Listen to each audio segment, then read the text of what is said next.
Good morning, members of Parliament, support staff, those visiting in the Tribune, Public Tribune, radio listeners, TV viewers, those following via social media, and members of the media. Welcome to this urgent public meeting number 21 of today, Wednesday, August 24th, 2022. I would like to give a special warm welcome to the Prime Minister and Minister of General Affairs, Ms. Sylvia Jacobs, and her support staff. We've established a quorum of 8 members of Parliament. Please let's stand for a moment of silence.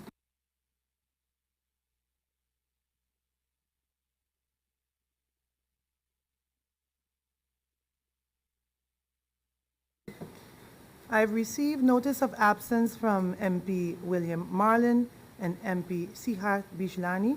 Is there any member of Parliament that wishes to have the floor for notifications? I see no need.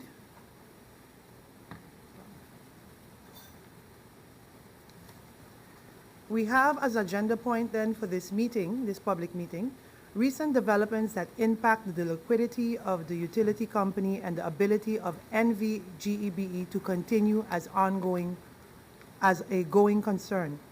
This can be found on the IS 1189, Parliamentary Year 2021 to 2022, dated August 15, 2022. We go over to the agenda point. On August 15, 2022, Parliament received a letter from members of Parliament, MP Ludmila De Weaver, MP Melissa Gums, MP Sarah Westcott Williams, and MP Christophe Emmanuel, requesting an urgent public meeting of Parliament be convened regarding the recent developments that impact the liquidity of the utility company and the ability of NVGEBE to continue as a going concern. The presence of the Prime Minister and the Minister of Public Housing, Spatial Planning, Environment and Infrastructure was requested for this meeting, hence today, this meeting. At this time, I would like to give the floor to the Prime Minister for any opening remarks. Prime Minister, you have the floor.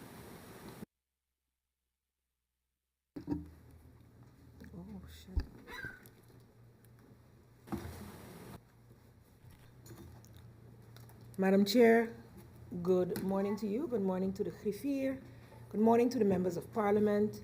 Unfortunately, the Minister of Vromi is ill today and will not be able to attend. And the temporary manager of GEBE had a doctor's appointment. Joining me today in the meeting and also the chairman is off island. Chairman of the Supervisory Board, Mr. Baker, is off island. Joining me is the Vice Chairman, Mr. Bosman, as well as the staff of the Secretariat and the Cabinet. Ms. Janssen will be joining us also a bit later as she had another meeting that could not be cancelled. Also, Madam Chair, I have a pre-scheduled meeting with the State Secretary on Kingdom Relations that was planned for 12:45, which is at 6:45 their time, and is pertaining to our RMR, the Kingdom Council of Ministers meeting, which will be held on Friday, which I cannot avoid. So I ask your indulgence to adjourn at least at 12:40 so that I can attend that and reconvene if necessary. Thank you, Prime Minister, for the for the opening remarks. I have a few more remarks, but yes, but you're looking at me like no, in terms of the response okay, to that. So members of Parliament, are we okay with the proposal by the Prime Minister to adjourn at 12:40? I see no issue with that. Thank My you, Prime Madam Minister, Chair. you can proceed. Thank you, Madam Chair. I've taken note of the request that was submitted last week whilst a general shareholders meeting, extraordinary general shareholders meeting had been scheduled for Friday, August 19th. The meeting of the Council of Ministers, so the concern that is being expressed here in Parliament has been the concern of this government, and we have also been having meetings and requesting information. Just to update the members of Parliament, I believe our third-party meeting, when I say third-party, because it wasn't a full shareholders meeting or anything like that, with GEBE, with the Council of Ministers, was on June 30th. post the hacking, where some information was shared and the sentiments of government was given in terms of what was expected. Following that, information had been requested as well, which some of which was started to be received as of August 5th. The reminders for calling of a shareholders meeting was also reiterated, which was scheduled in the beginning of August for August 19th. So as such, the government of St. Martin has been doing its due diligence to hold the government-owned company, NVGEB, accountable for the situation that has arisen and is affecting the general population and, of course, affecting NVGEBE. The presentation that was made on Friday, the meeting went extensively long, I must say, and several follow-up questions were posed by the shareholder to be responded to by NVGEBE. Reason why I asked for a postponement of this meeting so that we were able to get the full picture from the company. Another point of concern of the government and shareholder of NVGEBE is the lack of communication to the general public. This was also addressed in both meetings, both the third-party meeting as well as the shareholders meeting, and the activity or the action that was expected out of that was that definitely more clarity would be given to the general public as of Monday gone. Seeing that that didn't happen, there was an emergency meeting also of the board, which took place, and there was also follow-up meeting discussions in the Council of Ministers meeting yesterday on the way forward in dealing with the lack of communication as well as the challenges that have been brought forth while we await the rest of the information that has been sought. As such, Madam Chair, I believe we have done our due diligence as a government-owned company, towards the government-owned company. We are awaiting the responses. A press statement, as I was made to understand, has been recently put out by the management of NVGEBE. I have not had an opportunity to go in depth, but I would like to reiterate that the people of St. Martin, I am also one of those people who have received some bills, several have not. The presentation we received gave a number, but I believe for public consumption, we must have precise numbers, and the management wanted to update the numbers that had been presented to us on Friday before bringing it to the general public.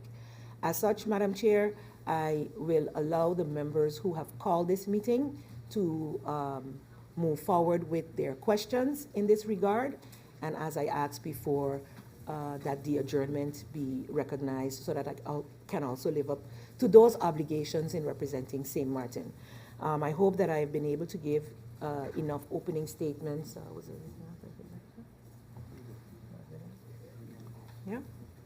At this time, and I look forward to the questions and our comments from the members of Parliament in regards to the concern regarding GEBE.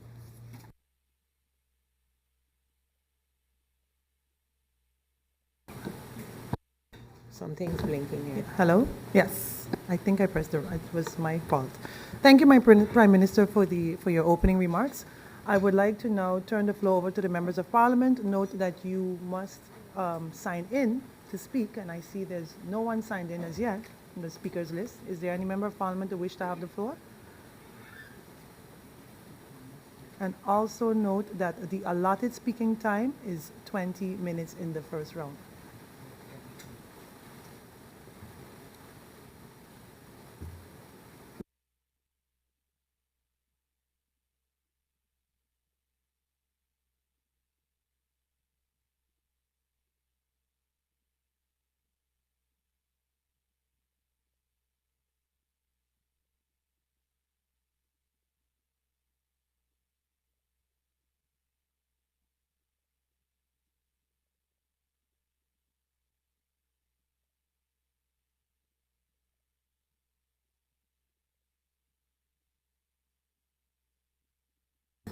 First on the speakers list is MP Sarah Westcott Williams. You have the floor.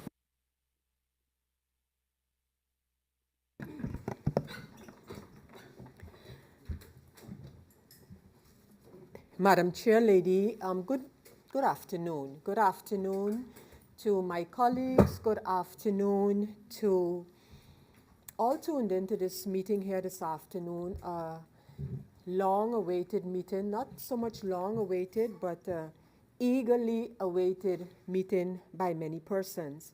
Madam Chair Lady, I want to say good afternoon to the Prime Minister and her support staff here present. I want to say good afternoon to all of those here in the Tribune of Parliament.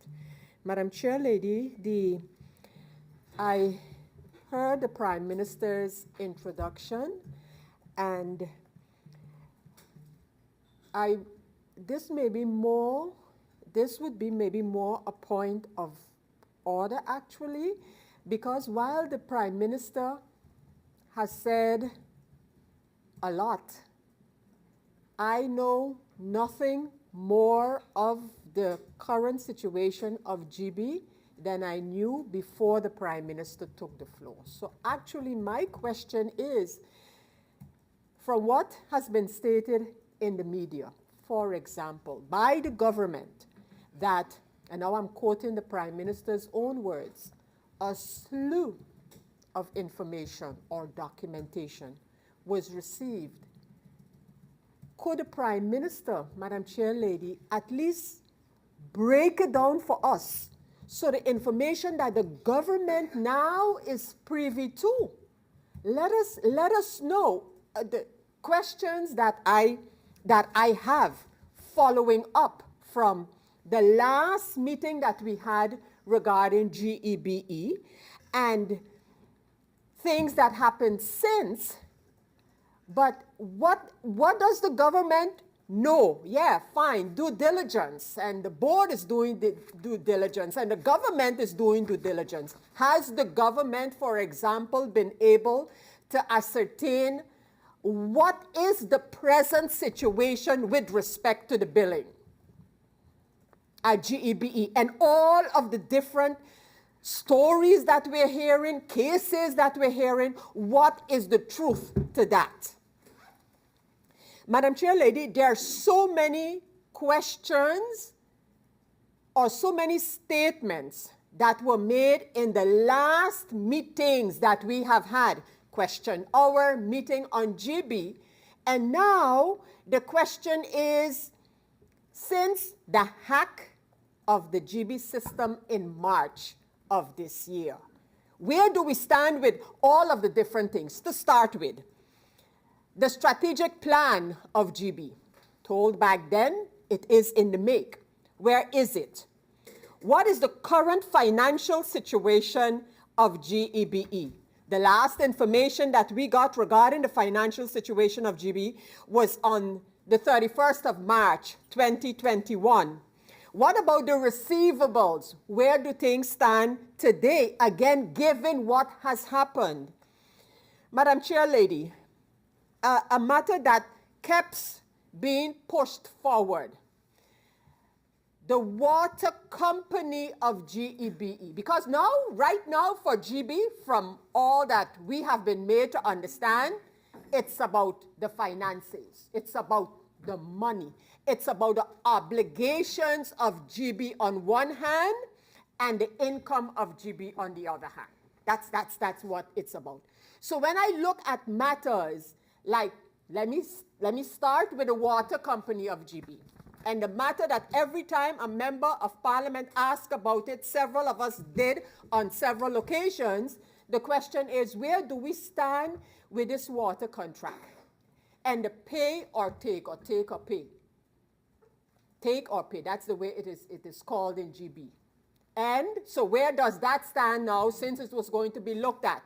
Where does the strategic plan of GB stand, since it was in the make?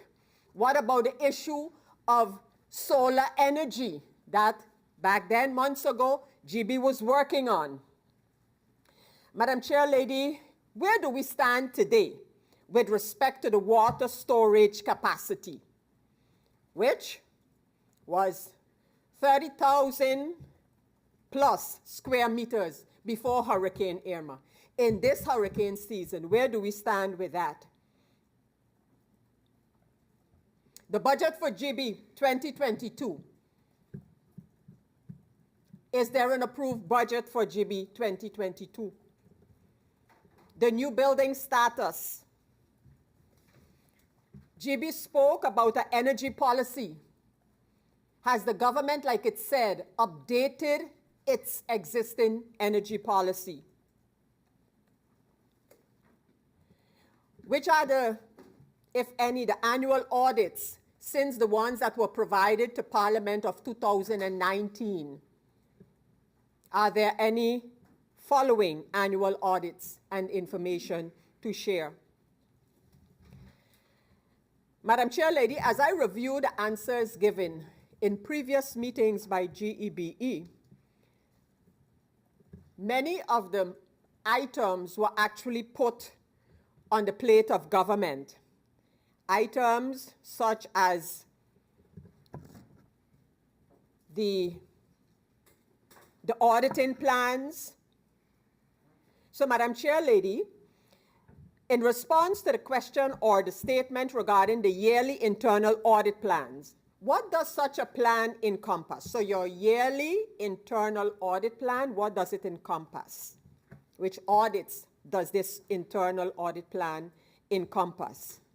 Madam Chair Lady, we saw recently we saw a statement regarding streetlights, okay? GB and the government has a management agreement regarding streetlights. Where does GB and the government stand in the execution of the streetlight projects on the basis of the management agreement? So are both parties living up to their agreement as part of the management agreement on the streetlights? Given what we have today, Madam Chair Lady, is there in the budget 2022 still the amount of 500,000 guilders for senior relief? Madam Chair Lady, I asked already regarding the receivables. In March 2021, we learned that the receivables were 46 million guilders. Where does that stand today? The cash position of February 2021 of GB was 50 million guilders. Where does that stand today?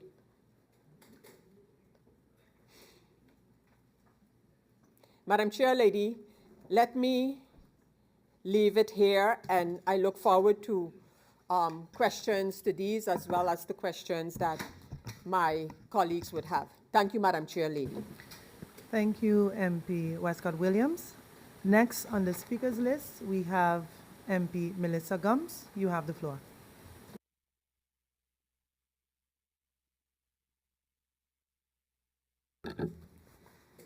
Thank you, Madam Chair Lady, and good afternoon now to you, Rifir, my colleagues, the Honorable Prime Minister and her support staff joining us, and the representatives of NVGEBE, and to those joining us online or via other mediums. Madam Chair Lady, I'd like to thank the Prime Minister for her opening remarks regarding government's efforts then to, I guess, get some kind of clarity out of GB regarding this ongoing ransomware situation. But I'll state my concerns plain, as I did in my request for a question hour with the Minister of ROMI in June over the same topic. GB is our only electricity provider. This is my concern as a citizen who needs GB, and as a member of Parliament who is ultimately concerned about government's handling of what I consider our most critical government-owned company. Because without them, we are quite literally in darkness. Madam Chair, when the Minister of ROMI came to Parliament for the question hour in June, there seemed to be some kind of light at the end of the tunnel. However, since that question hour, there has been no real information coming out of government, nor out of GEBE, to update the people with the current state of the situation. As a personal example, in early July, I received my April and May invoices, but with no adjustments for the payments I still made in April and May. So I'm wondering, did that money go into a mystery zone? Seeking clarity from GB does not really yield any answers, and I don't like to harass people I know that work there personally because they have a job to do. But if this is a challenge for me, what of those people who make below average income, who very often have to make a choice between what bill they're going to pay this month? They cannot afford to keep pumping money into a void with no feedback or updates on where their money is going. Further to that, I'm sure we've all heard of persons and businesses that are hesitant to pay anything to GB until there is some more clarity over the ongoing situation, including when they can expect to see those payments reflected in their bill. But that yields to the financial situation that MP Westcott Williams and I'm sure others will talk about throughout this meeting. Madam Chair Lady, it goes without saying, again, that I share that incredible worry for the situation at GEBE.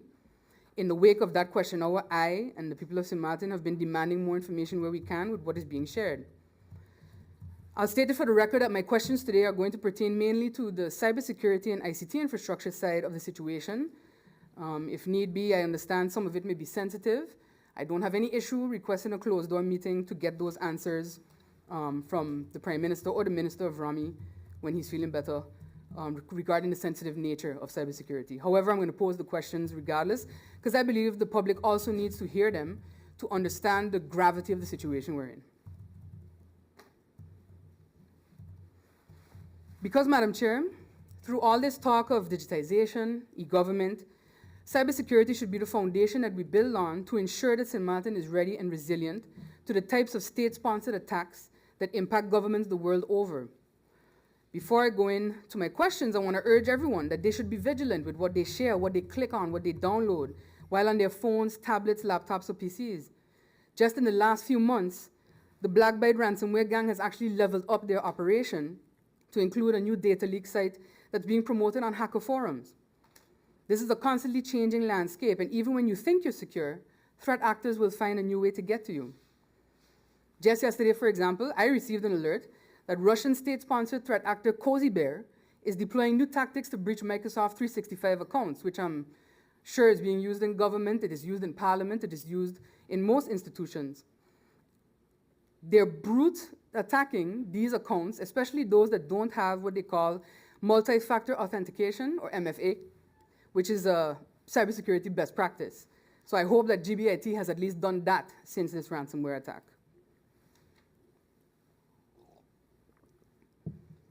Madam Chair Lady, my first question through you to the Prime Minister is again, why was an IT audit not carried out at NVGBE?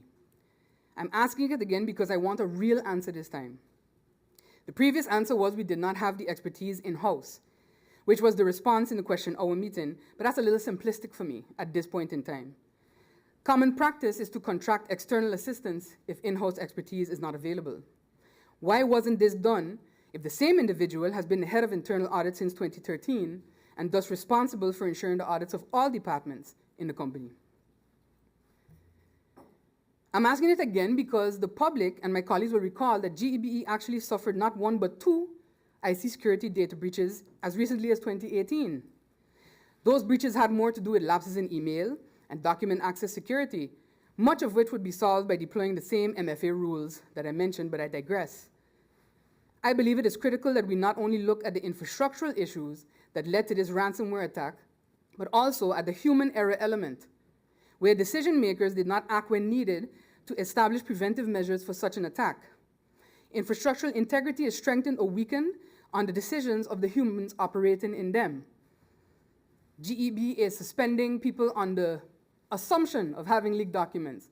But here you have in black and white a total leadership failure, and I have yet to see a head roll.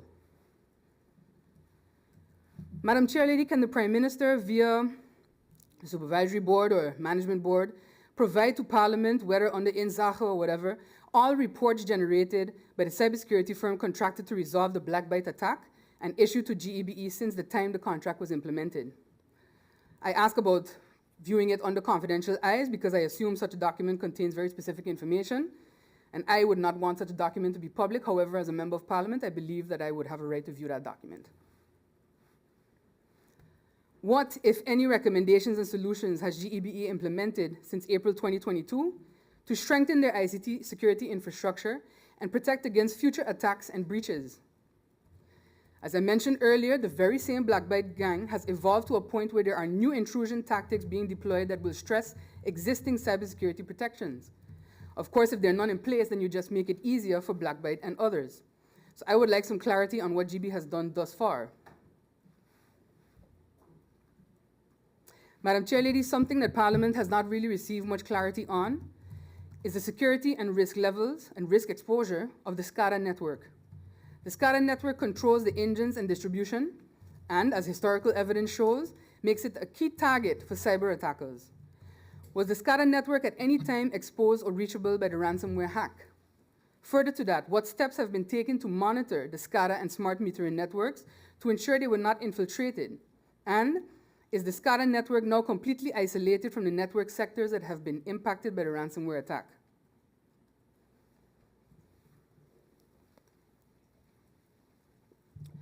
Those last three questions are critical ones for the Prime Minister, and by extension, the government and the Supervisory Board of GEBE, Madam Chair Lady. Because this question is what gives me sleepless nights. Anyone who claims to have a sense of urgency regarding the situation should be having sleepless nights. And I know that the spin might be MP Gums is causing panic. Nah. MP Gums is raising these questions because I recognize just how close we came to a time of darkness that many have not experienced since Hurricane Lewis in 1995. People were panicking after Irma when they had to go 2 weeks without electricity. Those of us who remember 1995 know that some districts had restored power in December 1995, a full 3 months after Lewis. I make the comparison to a natural disaster because today a ransomware attack on critical infrastructure will replicate very easily and very quickly the aftermath of a hurricane for you. Through you, Madam Chair, has GB taken out a cyber insurance policy since April 2022 to ensure that they can fund recovery in the likely event of a future hack? I say likely because statistics are against us in this scenario. Once you've been knocked, the chances of being knocked again increase substantially. Through you, Madam Chair Lady, to the Prime Minister, is GB's network today being monitored and managed 24/7 by a cybersecurity firm? If so, which? And if not, what type of threat monitoring has been deployed at GB to detect and resolve incoming cyber attacks? In the question hour of June 10th, in OV17, the Minister of Rami responded to 2 of my questions in the affirmative, stating that as of that meeting, GB was in line with cybersecurity best practices, and that IT staff and other personnel were being trained to improve their technical abilities and knowledge base with regards to these best practices. I would like to know what cybersecurity best practices have been deployed, and how have trainings been deployed, and what trainings have been provided to and completed by relevant GB staff since April 2022. Madam Chair Lady, as I mentioned earlier, very often when you raise the alarm on certain relevant issues in St. Martin, you are looked at as fear-mongering, causing trouble, stirring the pot, or being negative. Reacting like that is something that is called positivity bias. And there's a pattern of putting too much attention or weight to positive information. And I get why it happens, because it's easier to cover everything in a blanket of false positivity and not admit that underneath that blanket there's a whole lot of ugly. I must applaud my colleague MP De Weaver for knowing how to say the hard parts out loud, something I advocate for constantly, as I firmly believe that self-reflection and assessment is the only way to actually bring progress. And with this in mind, Madam Chair Lady, my final question for the Prime Minister through you is very simple. If there were to be a repeat ransomware attack today, what would that look like for NVGEBE in terms of response, recovery, and a return to full operational capacity? Thank you, Madam Chair. Thank you, MP Gums. Next on the speakers list, we have MP Christophe Emmanuel, but Prime Minister, do note that we might be 5 minutes over the time you've requested, so if we have to add 20 minutes to 12:25, it'll be 12:45. Is that okay? You said 12:40, but it'll be maybe 5 minutes over, potentially, depending how long the MP has to speak. Yes? Then I'll give the floor over to MP Emmanuel, the last speaker for the afternoon. MP Emmanuel, you have the floor. Thank you very much, Madam Chair Lady. Let me take this opportunity to say good afternoon to the Honorable Prime Minister, her staff, everyone in the Tribune, my colleagues, and everyone who's watching and listening. Good afternoon to everyone. In a matter of time, Madam Chair Lady, I'll just get directly into the questions. But before I do that, Madam Chair, I have a request through you to the Honorable Prime Minister. I would like to see the contract that GEBE has signed with a new temp agency, Madam Chair Lady. I would like that to be urgent and forthwith. A new contract that GEBE has signed with a new temporary Eisenborough. I would like that to be presented to the members of Parliament as soon as possible. In addition to that, Madam Chair, I would like to see all the contracts that GEBE has signed with all the job agencies thus far up to this date, Madam Chair Lady. Getting that out of the way, Madam Chair, let me directly go into the questions. Madam Chair, I would like to know through you to the Honorable Prime Minister, was a meeting called by the temporary manager with the executive management team, the EMT, directly after the hack? If yes, or if no, I would like to know why not. Madam Chair, how many meetings were held with the EMT following the cyber attack? Did the temporary manager visit the various departments in order to understand the effect on the organization? Madam Chair, what was Aurora Infotech's role after the cyber attack? Madam Chair Lady, in addition to that, who is Aurora Tech? Can GEBE give a breakdown detailed on this company? Madam Chair, how much did Aurora Infotech charge GEBE for the data recovery, and was any data recovered? Did GEBE submit a request for quotation, for 3 quotations to any other cybersecurity companies according to internal procedures, or did they outright award Aurora Infotech the job in resolving the matters? If that is the case, Madam Chair Lady, I would like to know why. Madam Chair, did GEBE have an existing contract with Aurora Infotech? Aurora Infotech. Was Aurora Infotech paid in full for the works performed? And if yes, how much? Madam Chair. What improvements did Aurora Infotech make to the company's IT infrastructure? Why wasn't the IT department audited over the past decade? Did the internal audit department conduct an internal investigation following the cyber attack on the IT department? Is the internal audit department auditing the company's financial based on the present financial situation? Madam Chair, why wasn't the SAP system upgraded according to the recommendation received from PricewaterhouseCoopers and imposed by the former management team? Did the internal auditor block the system upgrade with the former supervisory board of directors? If yes, why, Madam Chair Lady? How much did this cyber attack cost GEBE thus far versus proposed upgrade to the SAP system years ago? Will GEBE be upgraded to current SAP system to a more safe and secure platform? Why did GEBE not go back to the old collection system rather than leaving their doors closed for almost 3 months, and who made the call to remain closed? Madam Chair, does GEBE have any outstanding payments to Sol and Tills Envy? If yes, what are those outstandings? What is GEBE's present financial position? Does it still have 50 million? And did they ever really have that amount? Due to the ongoing financial situation, what measures were taken internally to curb the effect? With the ongoing financial situation, why is GEBE still renting several vehicles, while 2 of the previous managing board vehicles have been parked up for over 2 years?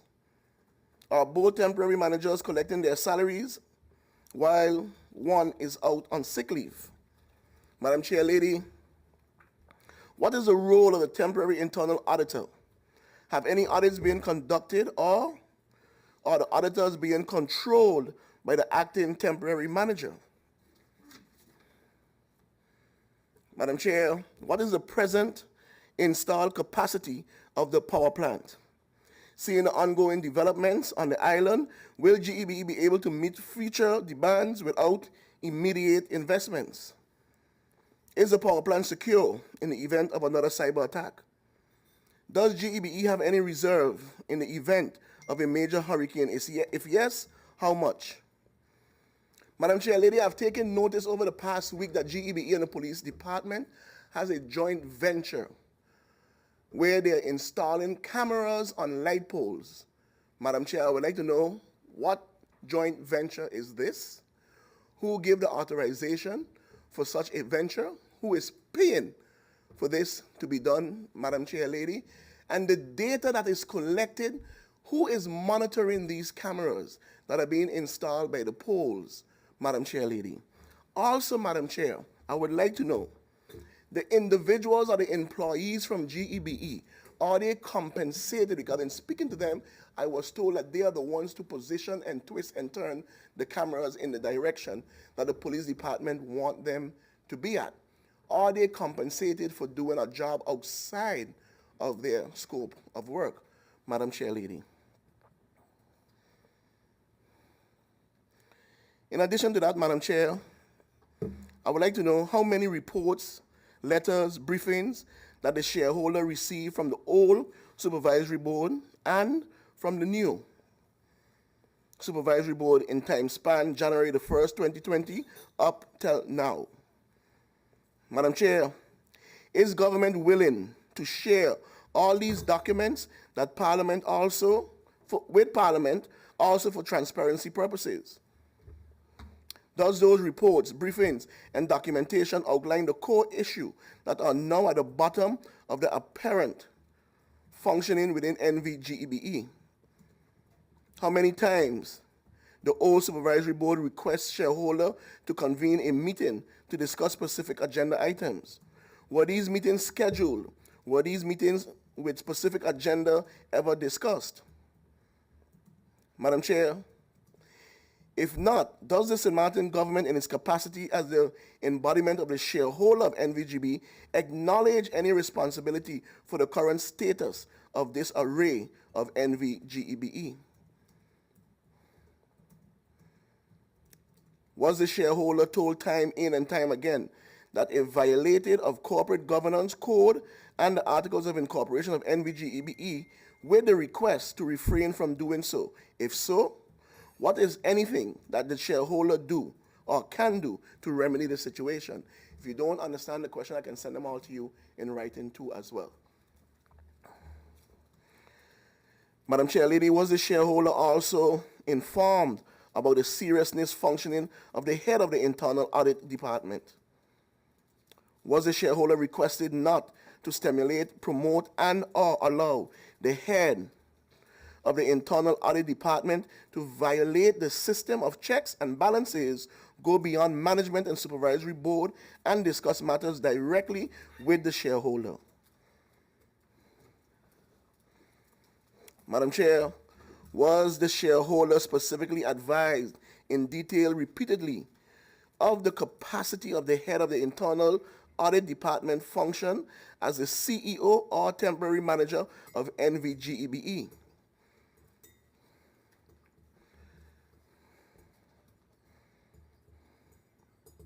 Madam Chair, I would also like to know, how long does the government intend to keep the managers on a temporary basis? How long will the screening of the managers continue to take place? And can the government of St. Martin give Parliament and the people of St. Martin an update on the screening process of the temporary managers at present, Madam Chair Lady?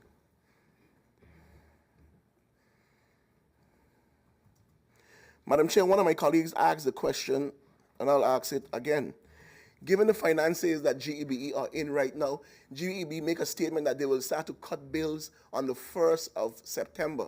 Can the government of St. Martin give an outline detail how that process is going to work, Madam Chair, saying that many individuals on the island still haven't received a up-to-date bill?